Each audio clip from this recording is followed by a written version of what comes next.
time to get geeked up. But let's, I guess, before we're canceled, get us into this episode that we were doing, which was Project Power. Like we said, Pro-Pow. Oh boy. Yeah. And I mean, wow, I guess this one, much different than both Cuties and The Hater. This is like a major blockbuster. This would be in theaters with all of us idiots there on opening weekend, pretty much. Yeah. One of those kind of movies. Well, it definitely, the way it sells, the trailer is all crazy. Like, everyone has superpowers, so it definitely falls into kind of the superhero movie experience that you're hoping for. At least that's how the trailer sells it. And we'll get more into that more later. But, this one's not it's not an MCU movie. It's not a DC movie. It's its own kind of superhero movie, you know what I mean? So, much like Blank Man was. I guess is Blank Man is that your go-to because you're right, there's definitely like superhero movies, especially in today's day and age, or even when we were growing up 20 years ago, like Batman and Superman were like much more isolated, huge deal. Oh, superhero movie, this is like a weird, crazy thing going on. But now that's like such a huge genre with the 20 plus MCU movies. So, and even with there's been a little bit more like superhero, non-major franchise comic book superhero movies to come out recently. But is still your go-to Blank Man in that in that world of? Is it a hit? But it's hilarious. I mean, can I real quickly then give you my counterpart, my Blank Man counterpart, but Meteor Man? Can we compare Blank Man and Meteor Man? I mean, I'd go Damon Wayans over Robert Townsend, but somehow Meteor Man over Blank Man. Dude, there's something in Meteor Man that like I talk about to this day of just like I think it's more like one of the funnier things that's like put into a movie. But if you remember in Meteor Man, he's like he can fly, but he's afraid of heights. So for like most of the movie, he's just flying like a foot off like the sidewalk. Yeah. You like hover like a hovering board. Yeah, dude, that's a great call. I think we taltalked about that when we did our fucking game with our useless superpower game with Andy Dwan. Yeah. That one probably came up.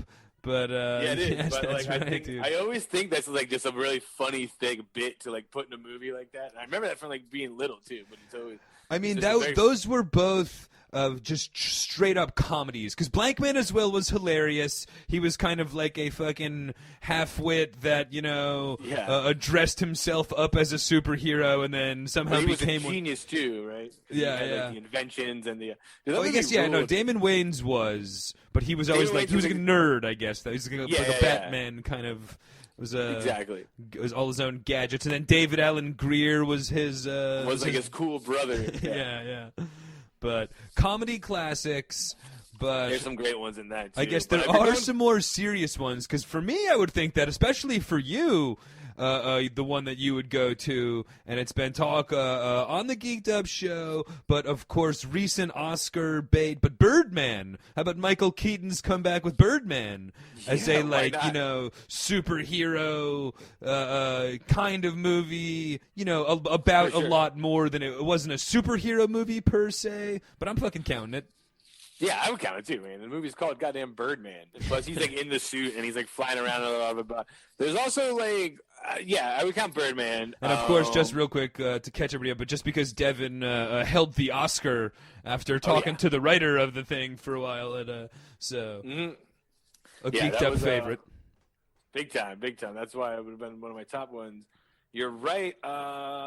I'm going to say one that I loved as a kid, and maybe I'll let you decide if it's a superhero one or not, but I think it definitely is. What about the Rocketeer?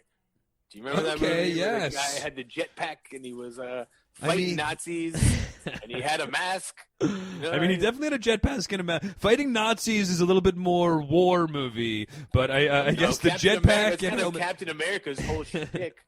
Is fighting Nazis. Yeah, no, for sure. But I guess I would count it. I guess, I don't really remember it too much. Was it more just he created a gadget that he would fly around with? No, he found like a rocket pack. Okay, and so then I'm going with it. If he found it, if he randomly found it, then I'm going 100%. He finds it like a plane. But it wasn't like a super power as much as it was just like a cool thing that he had. Wasn't at the end of the movie, didn't like run out of gas or some shit, and he had to fucking come he had crashing to put, like, down? gum on the side of it. He, like, Nice.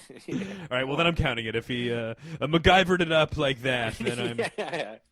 See, for me, I had a close kind of one. The ones that I was kind of were thinking about in a similar vein, but how about like the Terminator?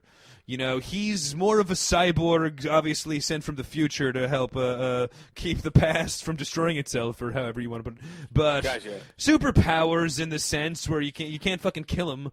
You know what I mean? Yeah, kind of. I would even... Or even Liquid Guy, you know, super villain. T-1000? T-1000? Yeah, I mean, why not? He has powers. He can turn into people. I would kind of call it a superhero movie. Same thing with, like, RoboCop. You know what I mean? RoboCop, like, Judge Dredd with Sylvester okay, Stallone. Nice, yeah. See, these are like those. I guess maybe a little bit more like superpower than superhero. I guess RoboCop though and Judge Dredd. They were both saving the world. Terminator a little bit more just into Sarah. I guess maybe Terminator would be like superpowers, not a superhero. Maybe not Terminator, but the other Terminator 2, for sure, dude. Yeah, that's Terminator true. 2. I guess that is, you know, Terminator 2 by the time. T-1000 versus because then he's the good guy. No, I'm counting T2. T1 maybe not. T2 100%. There's actually... Sorry, go ahead. I'll let you get a couple. Because I got a couple more from the 90s, though. Oh, I had one from the 90s. I had a couple from the 90s myself. I was going to say, what about The Crow? Oh, nice. Brandon Lee. Yeah, for sure. He was Big definitely... Yeah, big R.I.P. But yeah, he was definitely like an would you kind of consider him an anti-hero? Well, you know, like... he was like killed in like his 90s loft in like Seattle, right? He was like killed by the guns, but then he comes back to life and he like can't be killed. Like they shoot him up and he's like can't be hurt. And he's like killing all the people that like killed him. Like for sure. Or some shit. No, that's definitely. totally suit. That's like the Punisher, absolutely. But gothier. And no, absolutely. Great call. And there was a little bit that turned into a little bit of a franchise because there was The Crow 2, and if he didn't die, that might have been huge because that was like it even had, as we always talk about, but it definitely made our list. I think you might have been one of your selections on my Jammin' World Songs from Movies playlist. But Pilots, baby. Hell yeah, dude, and you're right. They did make a bunch of those Crows movies, dude. Was there more than two? Dude, like the fourth or fifth one, like in very out of work. Hold on. A very out of work Eddie Furlong is the Crow. Oh, dude, can we give a special Netflix and chat? A non-Netflix and chat? Can we do a non-Netflix and chat on Crow? Where's Mans? Can we get Mans on the horn? Throw Manzi a call and ask him if we can do that episode. All right, dude. I'm texting him a picture of the DVD cover of that one. But all right, epic call for The Crow. I was going to go with another one, 90s, didn't turn into a franchise, but fucking badass movie, Liam Neeson, Frances McDormand, but a Darkman. I guess there actually there was a second Darkman, actually, I think. There's a third Darkman, too. There's a bunch of Darkmans. Liam Neeson's only in the first one because, you know, the guy's face just changes, and he's usually wrapped up in tape. So, that's not the best part of the movie, and maybe it wouldn't stand the test of time. I remember loving it as a kid, but and you're right, that actually did turn into a hilarious franchise that I like saw the DVDs of and scoffed at ever watching. But I think the OG Darkman was a great one. Die, Darkman, Die. I believe the third one's called Darkman 3. Die, Darkman, Die. Which is like hell yeah, dude. What a great title. To me, I'm going to go kind of another comedy one. I think either late 90s or very early 2000s. I want to say late 90s, but the original Avengers squad. And I'm talking, of course, the Mystery Men. The Mystery Men, yes. Ben I had Stiller it down. William H. Macy. Yes. Wasn't Janine Garofalo or the bowler? Yeah, she had the bowling ball. Yeah, the bowler, exactly. Greg Kinnear. I remember liking the Mystery Men. Wasn't the that was like a huge like box office dud though, right? Mystery Men. It was like a huge major budget, expected to be this like fucking Star Wars spoof thing, and then was like a huge failure with for everybody, but huge flop. Pee Wee Herman was the yes, Pee Wee. How could that movie go wrong?